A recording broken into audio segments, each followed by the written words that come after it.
Yeah, I remember. I think it was maybe it's in the winter of 2013. I was on uh, there's several people, several thousand people were gathered at a big convention. I forget now where it was, Nashville or something like that, for the Certified Financial Planners Association of America or something like that. And I had been invited in to be the person who was on stage interviewing, of all people, one of the world's greatest investors, Jim Rogers.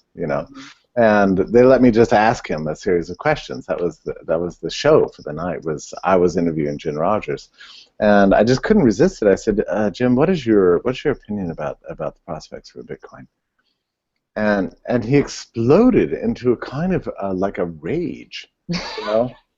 I mean, it was amazing. I mean, he was just like, basically. I mean, he didn't say this, but it was his attitude and his tone of his answer was like, "How dare you ask me such an idiotic question?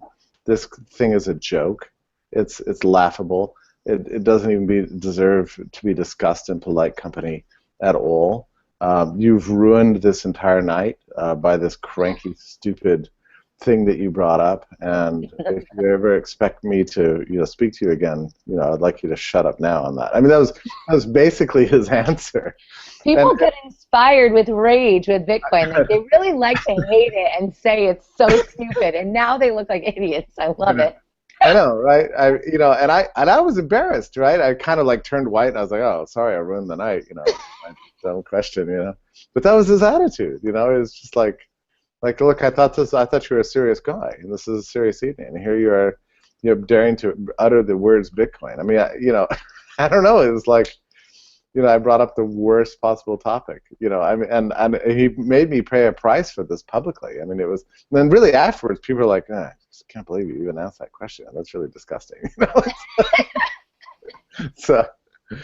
Yeah, that's right. I mean, so yeah, and I know exactly how you feel. I mean, it's like you sort of what I would like to do is like send out a mass email or tweet or something to every one of my many hundreds of detractors for the whole year of 2013 and 2014 and say, don't you think it's time for a public apology? Oh my gosh, I would love to see that. I know, right?